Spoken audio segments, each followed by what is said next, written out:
The number of people on food stamps has reached an all-time high.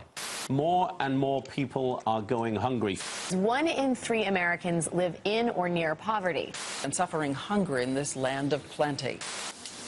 In this land of plenty, roughly 2.7 million tons of food is reportedly raised and grown each year.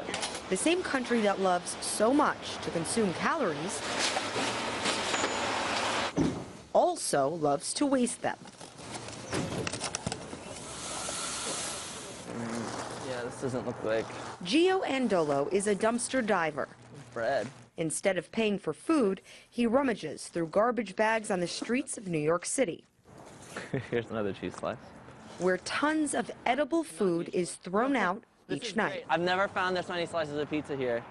This is looks like a raisin bagel. The 27-year-old musician makes his way from the bakery to the deli, There's hot food here, which probably comes from a hot food bar. relying on supermarket trash for his essential vitamins. Here, even without opening the bag, I can see that there's an orange, apples, parsnip, and some other greens. What we, and those crowding around Gio, see is that in a country where more than 40 million people struggle daily to get enough food, millions of meals are literally being wasted. Because this food, as you can see, is still perfectly edible, and there's no sense that it should be wasted and thrown away. Otherwise, it would end up on top of a landfill somewhere. An estimated 30 to 50% of U.S. food produced for consumption ends up at landfills each year. That comes at an annual cost of $1 billion. Simultaneously, food prices continue to rise, leaving millions more online at soup kitchens and ultimately searching through trash.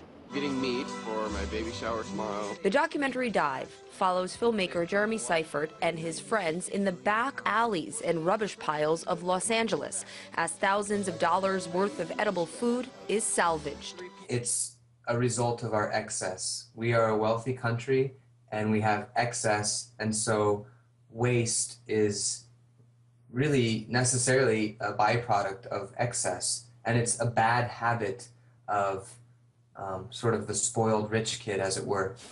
Amid America's expanding climate of food waste, critics say the country's overall carelessness causes ripple effects around the world. It is a global market now, and our overconsumption directly impacts the hungry and the poor in other countries.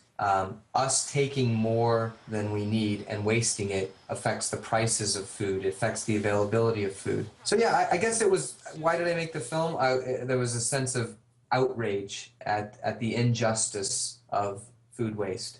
Something of a paradox society, defined both by wasteful consumption and an ongoing struggle to make ends meet. If I need to cut my expenses, the first thing that can go is food.